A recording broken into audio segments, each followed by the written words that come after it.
செய்திகள் தொடர்கின்றன. நாமக்கல் அரசு மருத்துவக் கல்லூரி மருத்துவமனையில் பணியாற்றி வந்த 119 ஒப்பந்த தூய்மை பணியாளர்களை திடீரென பணி நீக்கம் செய்ததால் மீண்டும் பணி வழங்க கோரி மருத்துவமனை பணியாளர்கள் தர்ணா போராட்டத்தில் ஈடுபட்டதால் பரபரப்பு ஏற்பட்டுள்ளது.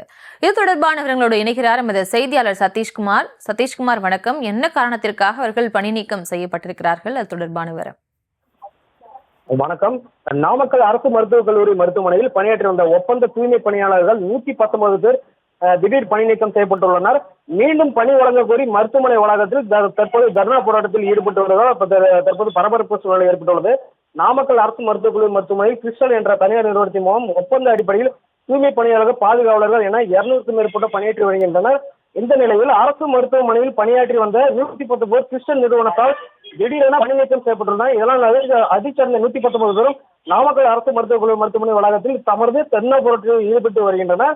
இச்சம்பவம் குறித்து தூய்மை பணியாளர் கேட்டபோது ஒப்பந்தம் எடுத்த தனியார் நிறுவனம் தங்களுக்கு உரிய சம்பளம் வழங்குவதில்லை எனவும், ஒப்பந்தப்படி கூறப்பட்டுள்ள வேலை நேரத்தை விட கூடுதல் நேரம் வேலை செய்ய வேண்டும் என நிர்பந்தம் செய்வதாகவும், தொழிலாளர் வைப்பு நிதி, இஎஸ்ஐ போன்றவை வரவு வைப்பதில்லை எனவும் இது குறித்து போராட்டம் நடத்தியதால் தான் தங்களை பணி நீக்கம் செய்துள்ளோம் என தெரிவித்தனர்.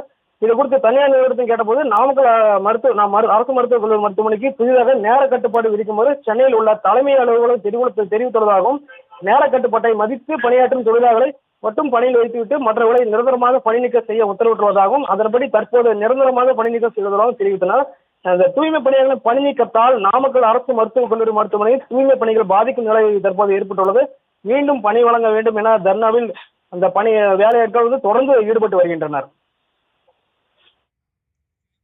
விவரங்களுக்கு நன்றி சதீஷ்குமார்.